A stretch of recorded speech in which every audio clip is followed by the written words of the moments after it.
The heavy doors of the castle swung open with a thunderous crash, flooding the dim chamber with blinding light. In the doorway stood a sinister figure, her lips curling into a predatory smile, drool glistening at the corners of her mouth. The demon lord Kali welcomed the brave hero who dared to challenge her, her voice dripping with mockery as she praised his courage. A foolish act, she declared, that would soon lead to his demise. But just as the tension in the air thickened, a heavy metal sword clattered to the ground, echoing against the cold stone floor. Kali's expression shifted from amusement to surprise, her anticipation for battle replaced by an unexpected scene. Instead of a fierce confrontation, the hero fell to his knees, exhaustion etched across his face. With a voice hoarse from fatigue, he pleaded for her to end his life right then and there. Kali, taken aback by his desperation, found herself instinctively comforting him, allowing his weary head to rest on her lap. "You shouldn't throw your life away," she murmured softly, her heart unexpectedly tugged by the sight of this young warrior. She couldn't help but feel a pang of sympathy for him. A mere teenager thrust into a brutal conflict, sent to fight a battle that was never his to bear. His face, marked by weariness and pain, told a story of a boy snatched from another world, forced to protect a cursed Cain for reasons he could hardly comprehend. As he lay on her bed, Kali sat beside him, her mind racing with conflicting thoughts. She was sworn to be the enemy of humanity, yet here she was, caring for the very hero destined to kill her. When he finally stirred, his eyes fluttering open, he smiled in blissful relief, believing he had crossed into paradise. But panic quickly set in as he saw her beside him, and he stammered, "Did you die too?" Kali chuckled softly, shaking her head. "We're both still alive," she reassured him. When he asked where he was, she explained that he was in one of her castle's chambers, and she had carried him there after he collapsed. To her surprise, the revelation that she had no intention of killing him, at least not yet, seemed to disappoint him more than anything else. Under the silvery glow of the moonlight, Kali returned to her throne, her thoughts swirling around the peculiar hero. She didn't even know his name, yet she felt an undeniable connection to him. Was there something wrong with him? Or perhaps something wrong with her? A blush crept across her cheeks as she pondered the strange turn of events. As she walked through the castle, she glanced outside and found him standing alone, gazing up at the night sky with a distant look in his eyes. "Are you enjoying the stars?" she asked, joining him in silence. He nodded slowly, his expression softening. "They remind me of a friend," he replied, his voice barely above a whisper. Gathering her courage, Kali turned to him, her heart racing. "What do people call you, aside from hero?" she inquired, her curiosity piqued. He hesitated, a shadow crossing his face. "Most call me spiteful names, monster, useless, or just plain hey," he said, his voice tinged with bitterness. Kali hurriedly clarified, "No, I mean your name." "Ido," he replied, his gaze still fixed on the stars. Kali felt a surge of excitement as she prepared to share her proposal. But the moment her words reached him, he froze, tears welling in his eyes. This reaction took her by surprise. "Why are you crying?" she asked, concern lacing her voice. Ido explained, his voice trembling, "I've only been called by my name twice since I arrived in this world." The joy in his expression was palpable, and seeing him like this stirred something deep within Kali. She turned away, feeling a wave of pity wash over her. She had almost called him hero again, but stopped herself, choosing instead to honor him with his name. With a confident smile, Kali spread her wings, the moonlight glinting off their dark feathers. "From this day forward, you will live in my castle and serve as my bodyguard. Everyone will call you by your name," she declared. As the weight of her words settled in, the darkness in Ido's eyes began to lift, replaced by a flicker of hope. He looked up at the graceful demon lord, who promised him happiness for the second time, and felt his wounded heart begin to heal, if only slightly. As they walked together, Kali explained that he could roam freely as her new human ally, noting that the demons wouldn't recognize him. This revelation surprised Ido. He hadn't expected there to be other human allies besides himself. Kali continued, "There are 3 more in the army, acting as spies in the human kingdom." While they spoke, Kali noticed something amiss. "There's one more thing we need to address," she said, her gaze falling on Ido's tattered clothes, which were barely hanging on his frame. "How many times have you changed your clothes?" Ido's expression darkened. I've never changed them in the 2 years since I came to this world, he admitted. Actually, I arrived half a year earlier, but spent that time chained and experimented on. After that, the king burdened me with so many quests that I had no time to change. I couldn't even take a bath and was constantly on the brink of death. A heavy silence enveloped them, as Kali's heart ached for the boy. Tears threatened to spill from her eyes as she resolved to give him new clothes and a proper bath to rid him of the awful stench that clung to him. "It's time for a change," she declared, her voice firm. She called out for Sabet, her personal maid. In an instant, a demon dressed in a maid's outfit appeared, her bright yet mischievous smile lighting up the room. "What can I do for you, my lord?" she asked, her tone apologetic. Kali introduced Ito, and Sabet immediately assessed him, holding his face gently. "You look nice but weak," she said, her eyes narrowing. "You must be human. But tell me, will you even last a minute?" Her teasing tone confused Kali, who shot her a disapproving look. Sabet continued, making exaggerated gestures. "What does a 500-year-old woman need with a boy like him?" she mused, her eyes closed in mock contemplation. "Unless, of course, you want to die pure and untouched. Or worse, I might just steal him from you." Kali pulled Ito away from Sabet, her voice sharp. "I'll cut your salary down to negative if you keep this up." Stunned, Sabet froze, her fingers hovering in disbelief. As they moved on, Sabet pondered the clothes she could find for Ito. "Unfortunately, I don't have anything that will fit you," she admitted, "but maybe my lord's brother will." A blush crept across her cheeks at the thought, and she quickly scolded herself, turning to Ito. "Don't listen to me." They soon reached the storage area, a dimly lit room filled with an endless pile of clothes, most of which belonged to Kali's brother. "Emmy loves dressing him up like a doll," Kali explained, "so there are plenty of outfits to choose from. It's fine to take them without his permission. All he ever wears is the black coat gifted by his sister." Sabet interrupted, her voice brightening. "I found something," she exclaimed, holding up a garment. "Ito, try this on." With little choice in the matter, Ito followed her instructions. However, both ladies froze in stunned silence, their eyes wide as they stared at Ito. Confusion washed over him as he noticed their expressions, seemingly unaware of the countless scars that marred his body. In demon culture, it was considered rude to inquire about such things, so they remained silent, despite their curiosity. After a while, Ito found himself dressed in brand new clothes that fit him much better than the tattered rags he had worn before. Yet, Sabet couldn't resist making another inappropriate comment, earning herself yet another salary cut from Kali. The two resumed their work, but Sabet approached Kali, her voice low. "Do you know where he got all those scars?" Kali continued her task, her expression thoughtful. "It's hard to say where some of them came from," she replied. "But it's clear he's fought against countless monsters in his time. Not even a demon could survive that many wounds, and even if they did, their mind would be a wreck." She paused, her gaze softening.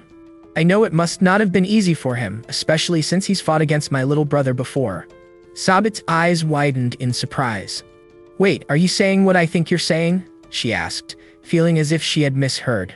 Kali nodded, confirming her suspicion. The realization that only her brother could have left some of those scars on Ito's body was staggering. The fact that the hero had survived against him was even more astonishing, especially considering he was just a human. Suddenly, Sabet remembered that her brother was returning to the castle that very day. As if on cue, Ito froze in the hallway, having run into Noah, who looked equally confused and perplexed by Ito's presence. Their eyes met, and Noah ordered him to immediately call for his sword, reminding Ito of the promise he was supposed to keep if they met again. With a grin, Ito replied, "I remember well," and called upon his sword, Sagi. In an instant, the weapon bolted to his hand, eager to join the fray. Though his face was battered, the spark in his eyes and the smirk on his lips revealed an undeniable trace of life. The two warriors made their way to a nice spot outside, ready to settle their deal. They counted down, and Ito's outstretched hand summoned Sagi, who trembled in anticipation, answering its master's call. The sword quickly turned and launched itself at them. Noah jumped onto the blade, riding it with impressive balance, though he struggled to stay upright. "Watch out," he warned, but Ito simply watched in surprise as the weapon zoomed toward him. With a loud clang, Sagi hit the ground, leaving both young men panting and sprawled out after their near-death encounter.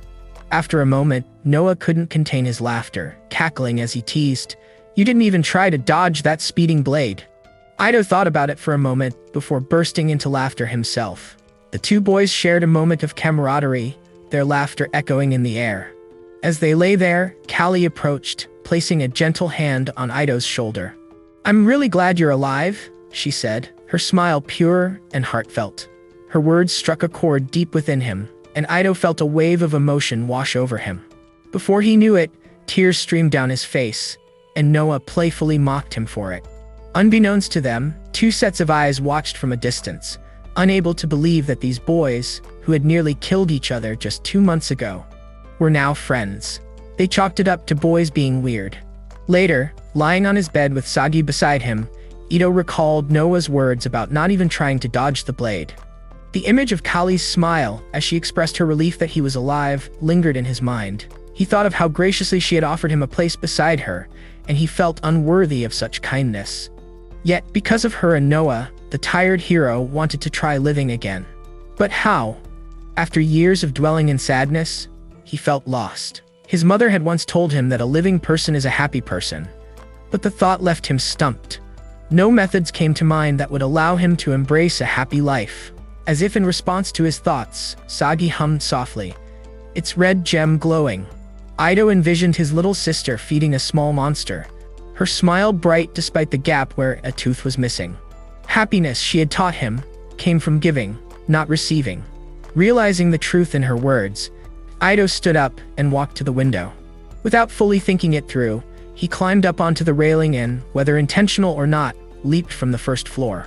From a floor above, another demon maid, who was hanging laundry to dry, screamed in surprise as Ido unexpectedly fell from the railing. "Are you okay?" she called out, her eyes wide with concern. Meanwhile, Sabbat stood frozen in shock, watching the scene unfold. As Ido spoke to the maid, sparks seemed to fly in the air and she blushed, a smile spreading across her face. Realizing the potential danger, Sabbat quickly set out to warn Callie, fearing that she might lose her boy to another girl. The situation escalated when she saw the maid touch Ido's shoulder with a blank expression. "Callie," Sabbat called out, her voice urgent. "You need to see this. It was absolutely necessary for me to intervene." Callie, taken aback, raised an eyebrow. "What do you mean?" Sabbat scolded her friend, shaking her head. "Your boy was almost taken by another girl." She looked at Callie begrudgingly, calling her naive. Despite her position, she felt threatened by the prospect of another salary cut, but she knew that something that didn't exist couldn't be cut. Ido had only lived in their castle for 2 weeks, yet he had already amassed a fan club of maids. Hearing this, Callie finally understood the situation, and her demeanor shifted. The two women exchanged silent glares at Ido, and Sabbat recalled hearing something about castration, since he wouldn't need those parts if he was to be taken by another. Callie, half-jokingly, accepted the suggestion and began searching for scissors, while they also looked for a sword. Ido, sensing the impending chaos, began to panic. Meanwhile, Noah and his girlfriend were at a grave, offering flowers when Noah suddenly felt a strange shift in the air. "I have to go," he announced, urgency in his voice. "Ido needs my help." He quickly made his way to the castle, sneaking up beside Ido just as the ladies were preoccupied with their search for a sword. Noah struggled to untie the ropes binding his friend. "What happened to you?" Ido questioned, bewildered by his predicament. With no other option, Noah dragged the chair away, doing his best to remain unnoticed as they maneuvered through the castle. As they walked, Callie unexpectedly crossed paths with Ido, who was standing idly in the hallway. "What are you looking at?" she asked, noticing his distant gaze. He barely acknowledged her, his attention fixed on a poster advertising the upcoming fireworks festival, a celebration he had no idea demons participated in. It was a holiday that united all races on the continent to honor those who had passed. Callie noticed the longing etched on Ido's face and hesitated for a moment before asking, "Would you like to go to the festival together?" Ido started to refuse, insisting that as her bodyguard, he should remain by her side in the castle. It was a logical argument, and Callie found it hard to counter. But then she noticed his fist tightly gripping a piece of paper. Likely a personal recipe for fireworks. It was clear he wanted to go, but felt obligated to stay by her side. "Then let's attend together," she suggested, her cheeks flushing, as she realized it might look like she was asking him out on a date. Diving into the moment, she stammered. "Would you like to go with me?" Ido turned red, surprised by her enthusiasm. "I would love to," he replied, his heart racing.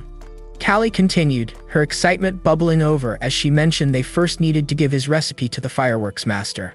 Meanwhile, the three other demons watched from a distance, astonished by Callie's unexpected initiative. They exchanged glances, silently agreeing to orchestrate a plan to bring Callie and Ido closer together. After walking through the demon territory for a while, Callie and Ido finally reached the workshop of Hang, the fireworks master, a demon much older than the rest. She turned her head to greet them, her expression warm. "Welcome, my lord. What brings you here today?" Callie smiled, her confidence returning. "We'd like to order fireworks for the festival." Callie asked Hang if they had a recipe prepared for the fireworks, and the old demon handed her a crumpled, stained piece of paper, worn by the passage of time.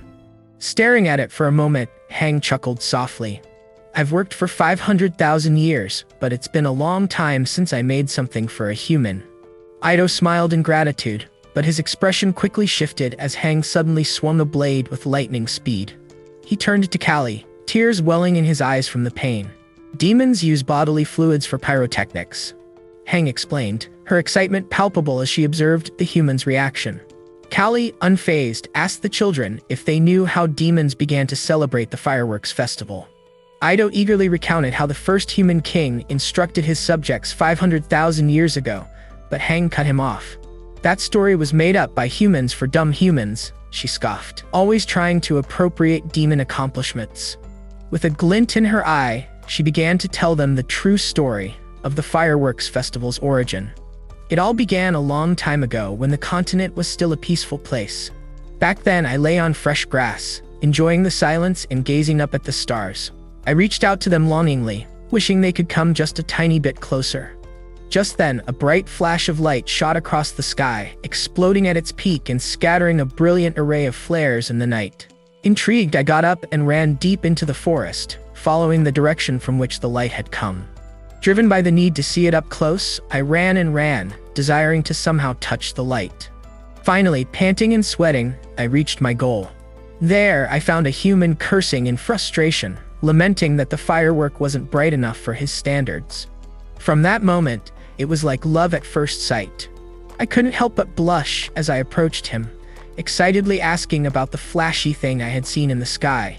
He got all fired up, declaring that it was his ultimate goal in life to create fireworks, particularly one that would shine brighter than the stars themselves. "I want my mother to see it, no matter how far away she is. Maybe even those from other worlds will be able to see it." I admired his ambition, captivated by his passion. "That doesn't sound ridiculous at all," I said, my heart swelling with admiration. "In fact, it's incredibly brave and wonderfully unique to aim for something extraordinary in our boring, everyday lives." I asked him to let me stay by his side as his dreams unfolded like stars in the night, wanting to share in the journey as they became reality. I wanted to love him with each heartbeat until my last breath. Years later, I recalled a moment from my childhood when I had asked my mother why stars shine every night, and if they ever grow tired. She described the stars as special friends who never got tired of making people happy. They would put on their brightest and shiniest outfits every night just for those watching. "They twinkle and shine to make us feel safe and happy," she had said, caressing my hair. "But why don't they take a break?" I persisted. "They're always up there like guardians of the night sky, wanting to be there no matter what.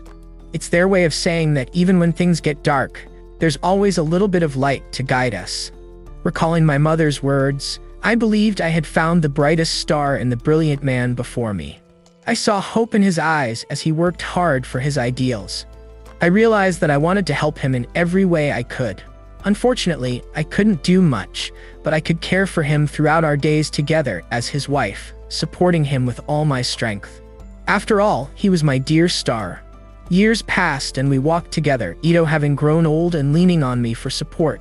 We sat beneath a tree where he gazed at his final creation. Ido leaned against the tree, satisfaction washing over him as he admired his final creation, a true firework. However, a cough escaped him, followed by a wheeze that made Hang worry. "You need to stop moving around so much," she scolded gently, her concern evident. "I've warned you repeatedly about forcing yourself. Despite his weakened state, his eyes sparkled with the same brilliance as before. "I'm sorry for making you worry," he said, his voice soft. Hang blushed at his apology, turning away in embarrassment. "Thank you for everything you've done," he added, and she felt her heart swell. Resting her head on his shoulder, Hang cherished the moment with her beloved. As she sat there, memories of Ito's life in his original world flooded back to him. He thought of his mother, who always smiled when she looked at fireworks. Back then, he was just a child, but he remembered her smile being brighter than any pyrotechnic display. Yet, he often wondered what it would take for her to look at him with the same admiration she had for those fireworks. Tears welled in his eyes as he recalled the pain inflicted by the hands that had once gripped his neck. Maybe if I could create the brightest firework in the world, something would change, he thought. As the hands clenched tighter, his vision darkened. If I achieved something extraordinary, perhaps she would look at me with as much love as she could. With a flick of his wrist, the fuse ignited, and the rocket soared into the sky, exploding in a brilliant display that illuminated the night. Hang's smile was so radiant that it could almost rival the actual flares. Seated beside the love of his life, Ito smiled in satisfaction as more explosions lit up the sky, their brightness prolonging the moment. Taking the opportunity, he began to write something down on a piece of paper, but as his vision and hearing blurred, he felt a sense of urgency. Hang turned to him, her smile wider than he had ever seen. Looking into her eyes, he heard her call his name for the last time. When the final firework exploded, her smile faded and the light in her eyes dimmed. Just like that, the night was dark again, and so was her world. She quivered, staring at his lifeless body, a smile frozen on his face as he finally achieved his dream. Unable to react for a moment, she eventually reached out and took the parchment he had written on. On it, he thanked her for every moment they had spent together and asked her to create a firework with his ashes. The look on her face remained unchanged for a long time, even as she prepared to cremate his body. Her hands shook as she struggled to shovel what remained of her beloved into a container. The same empty expression covering her face as she crafted the firework, fulfilling Ito's cruel last wish. Finally, she positioned it on the ground and lit the wick, her expression expressionless as she waited for the fuse to ignite. After a while, the rockets lit up and shot into the sky, one by one scattering his ashes across the night. The sky was bright with fireworks and countless stars, yet none could overcome the darkness that masked Hang's face. Trembling, she reached up and screamed her anguish into the night sky, tears falling like an endless rain as grief consumed her completely. After a while, she remembered Ito telling her a story about his people, who lit up a multitude of fireworks once a year. During that time, his mother's happiness peaked, and seeing that joy made him happy too. So when he saw fireworks, he remembered his mother. It sounded foolish at first, but at least in some way, he had a way to remember the face of his only family.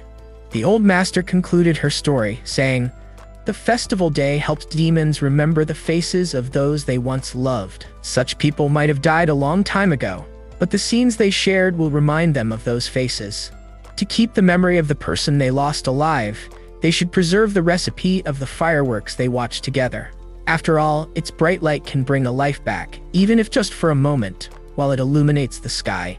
With that, Hang handed Ito his firework, and he felt the weight of what it symbolized much more deeply after hearing the master's words. He wondered if he would ever see his teacher again, recalling her voice as she called him an idiot and asked who he was. Meanwhile, Noah announced to the group that they would begin their operation the next day. He poked around a chalkboard, drawing step-by-step instructions with their main goal set. Ito and Callie getting together by the end of the night. The depiction was vulgar enough to make Emmy blush, but Sabbath fully supported it. However, they faced one glaring problem. Ito and Callie didn't want to end up together. To address this, Noah asked for ideas. One of the maids suggested that Callie might be fond of Ito's big ego. After thinking it over, Noel oddly rejected that idea outright. "For me, it's because the hero looks like a burnt matchstick," he said bluntly. They needed to make him more kissable. Quickly turning to Emmy, Noah asked for her help with this particular task, which took her by surprise. He urged her to find Ito crying by a wall somewhere and make him more attractive. Ito, meanwhile, was lost in his memories. His teacher, Auntie, had once called out to him, addressing him as an idiotic boy. He had brightly argued that he had a name, but she looked him dead in the eye and brashly asked, "Who are you?" Momentarily confused by the question, Ido thought for a moment before raising his hands in determination. "I'm the hero who will kill the demon lord and save human lives." His answer made her sigh slightly, judging her idiotic student. She tried to hold back her laughter but failed, cackling out loud. Slightly offended, Ido asked for an explanation for her outburst, but she brushed it off, continuing to laugh. Back in the demon lord's castle, Emmy stomped through the halls, questioning why she had to make the human kissable. She was haunted by the sight of Noah's injured body, the result of his battle with Ido. Hating him with all her soul, she cursed under her breath, her annoyance growing as she searched for him in the vast castle, nearly tearing her own hair out in frustration. Suddenly, she heard a droning groan echoing through the halls. Turning to her side, she finally spotted her target, Ido, standing alone and looking pathetically lost. Ido recalled his memories with his master, cherishing the precious moments they had shared. The night of the fireworks festival arrived, and the group from the Demon Lord's castle wandered through the streets filled with lights. Ido emerged with a brand new haircut.